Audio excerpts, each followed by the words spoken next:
Previously on Mafia. Following the retirement of Filippo Buccola in 1952, Raymond Patriarca was promoted to boss of the New England crime family. He became a dominant force in all illicit, political, and labor union activities. He didn't have this big physical presence, but he had the big presence in the community. People were more likely to turn to Raymond Patriarca or one of his members than they were to call the cops. People would even bring him complaints. Like I said, he was like the godfather. Additionally, Patriarca gained solid connections to the 5 families and the commission. He had the respect of New York.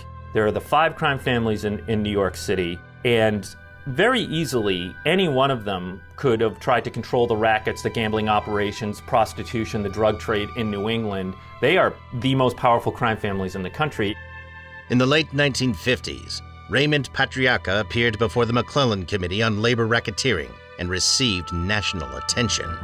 As he's being questioned about senators about hey man, what's your real job? You know, everyone says you're the mob boss. And of course he denies that and took issue with it. He took no shit from lawmakers down in Washington. He fired right back. That almost catapulted his legendary status when he was on that national stage.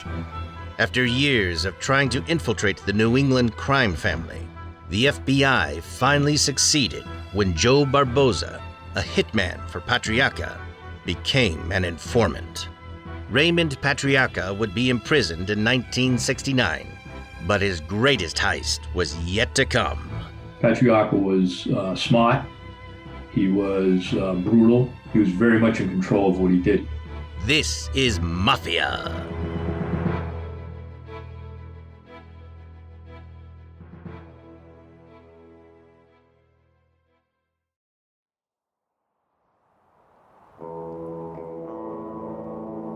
Raymond Patriarca was released from federal prison in 1974, following a 5-year sentence for the murder of Providence bookmaker Willie Marfeo.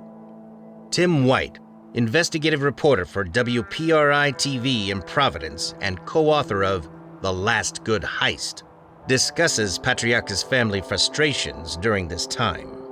He felt that while he was in prison, his soldiers, the maid members of the crime family and associates, they weren't paying enough tribute to him. And he was pissed off about it. And he wanted to send a message to everyone that he was in power, and while I was away in prison, you didn't show me the respect that you needed to show. And he was also greedy. And he was approached by the very powerful and scary, ruthless, murderous faction of organized crime called the Wilmette faction. According to a 1979 FBI document, the Wilmette faction was involved in gambling, loan sharking, extortion, and major robberies. John Wilmette had learned of this secret mob bank, if you will, that was in the heart of this old factory building. They call it a factory building, but it's a fur storage facility. And a fur storage facility to me is such a 1970s Rhode Island thing where people in the summer, they would store their furs in this climate-controlled building. It's actually still in operation today. And they would also do fur repairs and things like that. So it just harkened back to a little bit of a different time. It was a fortress of a building because it used to be this old Armenian church that was in the middle of Providence. And in the hurricane of 1938, the steeple was blown off it. And then it was then converted because it's just this massive brick structure. In the middle of the converted storage facility were 146 large safe deposit boxes. Each box was 2 feet high, 2 feet wide, and about 5 feet deep. And what was, in this vault, if you will, well, they were the ill-gotten gains of members of the Patriarca crime family. So you had an illegal bingo operation, that's where the cash went. You ran a bookmaking operation, went in there. Providence used to be the jewelry capital of the country. We still do. We're not the capital of it anymore. And so there was a lot of raw gemstones, gold bars, silver bars, a lot of coin collectors put all of that in there. So just think about the wealth or the amount of money that or value that was in there. And there's good reason for that. If you deposit anything above $10,000 into a bank account, the federal government's going to know about it. There are regulations that require that. This money could come and go out of this quote-unquote bank without the IRS sniffing around. So this was a perfect bank to use if you were a bad guy and you needed to kind of tuck away your money. So all the wise guys used this bonded vault at the Hudson First Storage Building. John Ouimet approached Raymond Patriarca with the idea to steal all the money inside the Hudson Fur Storage Building. The heist was especially appealing to Patriarca because, as boss, he would receive the biggest chunk. Again, he was pissed off that while in federal prison, he didn't feel like he was getting the due that he deserved, and this was a great opportunity for him to make a ton of money. So he approved it. John Ouimet assembled this gang of thieves, this bizarre, almost sometimes bumbling gang of thieves. I would not describe them as Ocean's 11, okay? But they were really, to put it broadly, they were disposable to the mob. They were nobodies. The lead gunman was a guy out of Lowell, Massachusetts named Bobby DeSalt, and he was down there to help out. He had just escaped from a prison, and he sought refuge in Rhode Island with a friend of his who was connected to John Ouimet, and that's how he became the lead gunman.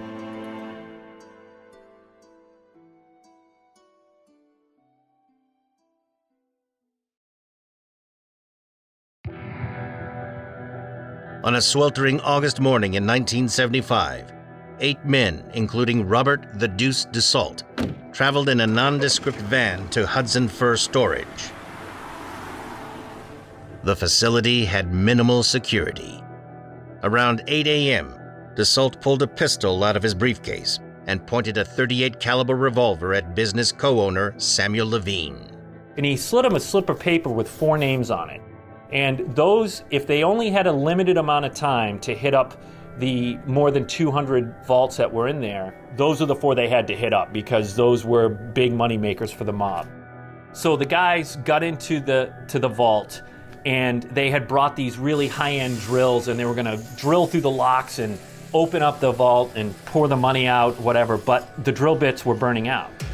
The stainless steel door proved to be impenetrable. Tensions inside the vault were high. Finally, out of frustration, a guy named Jake the Snake Tarzian grabs a crowbar and he puts it between the hinge of the door and the next door and just gives it a pop. And as it turns out, the hinges were brittle. And the door just fell to the ground. And I interviewed a hostage from that day, and she said it sounded like manhole covers hitting the floor one after another, one after another. And there were hoots and hollers. This was the heist of a lifetime. Joe Broadmeadow, author and retired captain from the East Providence Police Department, speaks about the stolen merchandise. The stuff that they had dumped out on the floor was knee-deep in cash, knee-deep in jewelry, knee-deep in gold bars. They didn't even bother with the $5 and the $1 bills. They only would take 10s and 20s and 100s and the gold jewelry. They loaded up 6 duffel bags worth of stuff, piled it into a van. It weighed so much, it weighed the back of the van down, and they got away with it. At that time, law enforcement was unable to determine the value of goods stolen because finding a victim was difficult. Think about it. If you're somebody that stole a bunch of money, stole a bunch of raw gems, stole silver bars, and you hid it in this vault, you got robbed, are you going to call the cops and say, hey, all that stuff I just stole got robbed, can you help me out? No. So finding victims was very difficult for the Attorney General's office here. We now know through our reporting that it was some $39 million in ill-gotten gains that was stolen. There's also rumors that after they left, the people who were in bonded vault may not have called the police right away. They may have decided to help themselves to the stuff that was left behind before they were ultimately called. But up until that point in time, it was one of the largest robberies in the U.S. Each of the robbers wound up taking $64,000 in cash. Everything else was tucked away. And when things cooled down, they were going to all divide that evenly. they were never getting that money. That money was going up the pyramid of the organized crime family to Raymond Patriarca for everything we talked about. He was never convicted of anything. The robbers, some of them were convicted, some of them got off. But again, Patriarca was able to insulate himself from that. And I should say he always denied his involvement to reporters. He denied his involvement on that. And he was never charged. But what happened was, and why I think it's a seminal moment in organized crime, is that really illustrates how they can feed on themselves. So that planted a seed of distrust within the organized crime family because the boss ordered from the theft of his own men. And what really pissed people off was the heist was supposed to happen on a certain day. It was put off 24 hours. Why? Because Raymond Jr. Patriarca had to get his shit out of one of the lockboxes in there. So he cleared out his stuff 24 hours before the heist. Imagine what that will do when you're a made member of the crime family. You just got all your stuff stolen. You're pretty darn sure the boss okayed it. He's still the boss. You still got to work for him. You still got to respect him. But you have a lot of ill feeling about what went down. Patriarca was hounded by law enforcement and was charged for numerous crimes up until his death. On July 11th, 1984, at the age of 76, Raymond Patriarca died of a heart attack. The funeral procession was miles long, and there was probably as many law enforcement organizations taking pictures of everybody who was there as there were people who attended the funeral. I mean, there were helicopters, the FBI, DEA, organized crime intelligence units from all over the country that were there to see who would show up. And the guys who showed up were really a who's who of organized crime.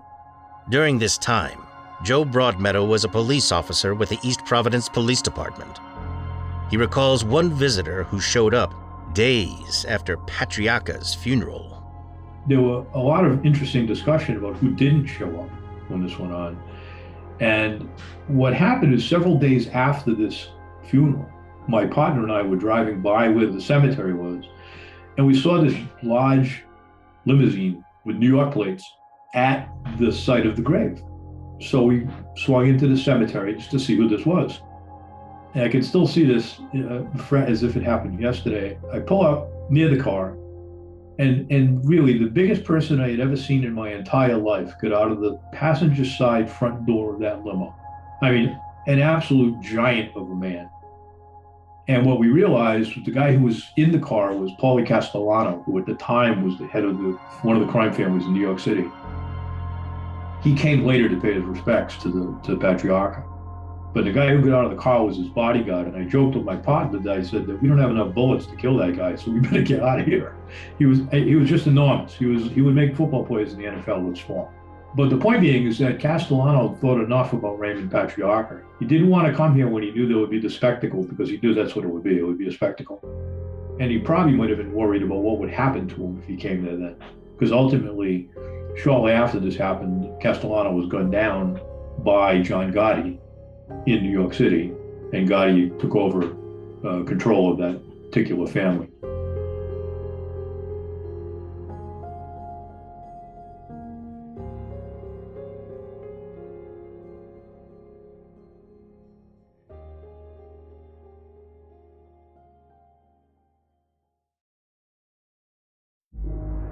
Following Patriarca's death, Raymond Jr. took the reins of the New England crime family, but was considered a weak leader by comparison. Those are some pretty big shoes to fill, right? The Boston faction, they smelled an opportunity to take wrest power from Providence. A mob war ignited following the death of Raymond L.S. Patriarca, and there were people that were aligned closely with Raymond Jr. Patriarca that were dying. Raymond Jr. decided now would be a good time to try and bring the family together. And in his words, let bygones be bygones. Look, he was trying to not only remain in power, but not get killed. Raymond Jr. decided to induct 4 new members into the Patriarca crime family, 3 from Boston and 1 from Rhode Island. The infamous ceremony took place in Medford, Massachusetts on October 29th, 1989. They tried to just pick sort of a random home that had a connection with an associate of the crime family, a connection with somebody who was being sworn into the crime family that day. But it's in this blue-collar, working-class neighborhood, a suburb of Boston, just north of Boston. No one would think that a mob induction ceremony was happening there. Unfortunately for Raymond Jr. Patriarca, the FBI had the screws to somebody that knew about the induction ceremony and actually drove Raymond Patriarca there. So the FBI was well aware of what was going on. Even worse for the Patriarca crime family. An FBI agent lived 3 houses down from where the induction ceremony was to take place. Posing as telephone workers, the FBI bugged the house located on Guild Street in Medford. The family that was living there went up to New Hampshire, and so the house was empty for a portion of time. They went in there and they put in hidden microphones. And again, this is 1989, so technology is what it is. They literally ran a wire from that home 3 houses up to the FBI agent's house. And then the FBI staked out a house across the street where the FBI agent was friendly with the people across the street so they could take pictures as people were coming and going. The hidden microphone captured the first known recording of a mob induction ceremony. It was history in the making. And it had everything from taking the oath of omerta in Sicilian, burning the card of the saint, the patron saint of the Patriarca crime family in their hand, and pricking their trigger finger on that. Everything that you now think about from the Hollywood version of an induction ceremony, we know about because of what happened on Guild Street in 1989. We're all here to bring in some new members of the family. And more than that, to start maybe a new beginning. Former Rhode Island State Police Superintendent Brendan P. Doherty discusses the aftermath of the legendary wiretapping.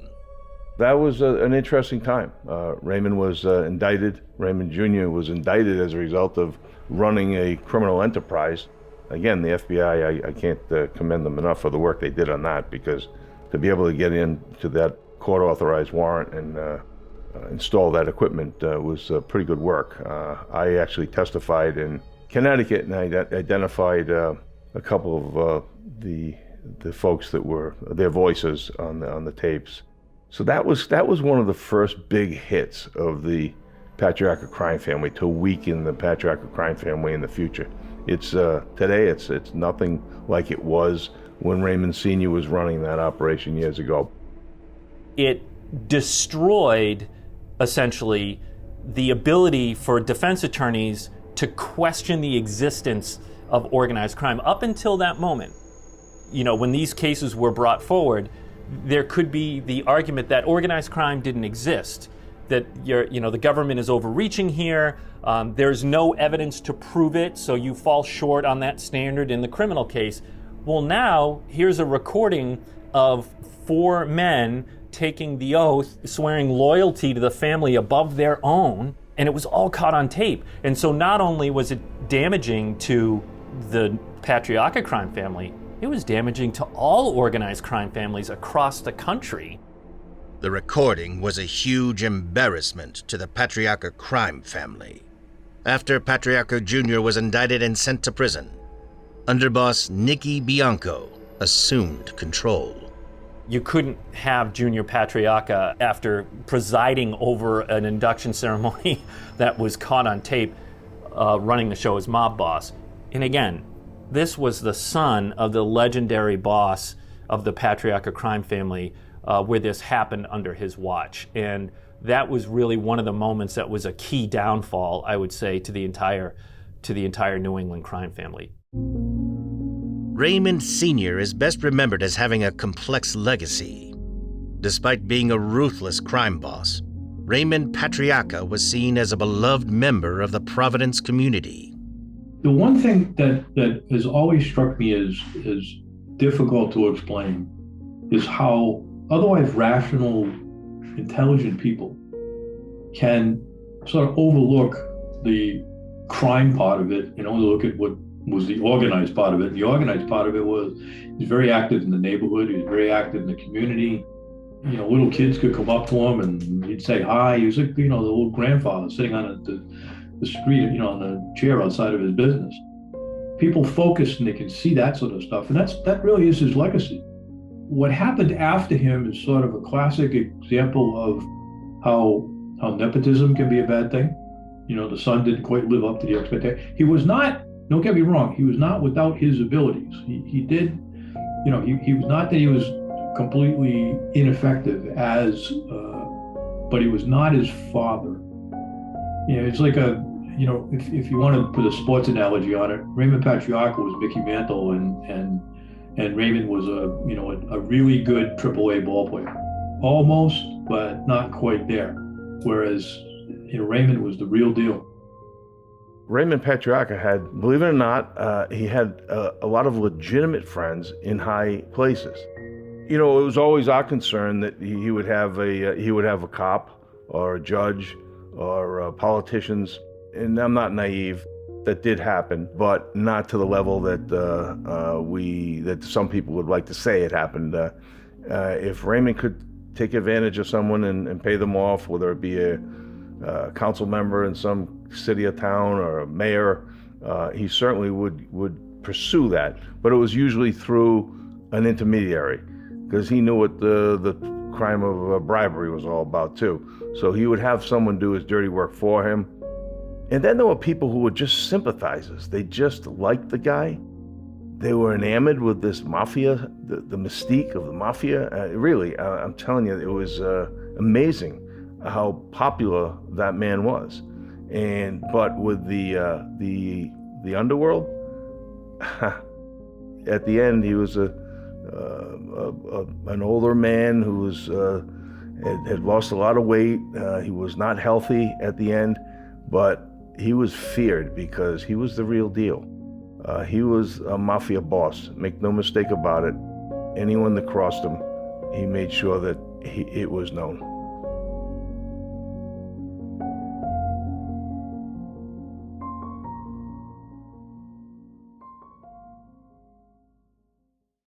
Next week on the finale of Mafia. From the Castellammare War to the McClellan Committee meetings, we'll explore the intersecting worlds of organized crime. Luciano approached Maranzano, the head of the Castellammare faction, and made a deal with them that he would bump off Masseria. Vito Genovese rose to the top by intimidation, but also by being allowed to rise to the top by intimidation. And the guy who allowed him to do that was Lucky Luciano. Lucky Luciano used Vito Genovese as his intimidator. The mob, of course, was horrified. The leaders were horrified by what he was going to do. The FBI was leaking stories, and the Justice Department were trying to turn him into an instant sensation, Galachi into an instant sensation. They put out a contract on him. I'm Fleet Cooper, and this has been Mafia, an Audio Boom original series. Mafia is produced by Audio Boom's Lauren Vogel, Blair Payton, Pam Burrows, and Karen Bevan. Executive producers for Audio Boom are Brendan Regan and Stuart Last. Special thanks to Gary Jenkins of the true crime podcast Gangland Wire, author Joe Broadmeadow, Tim White, investigative reporter and co-author of The Last Good Heist, and former Rhode Island State Police Superintendent Brendan P. Doherty. Follow Mafia on Spotify or subscribe on Apple Podcasts, Stitcher, or wherever you find your favorite shows.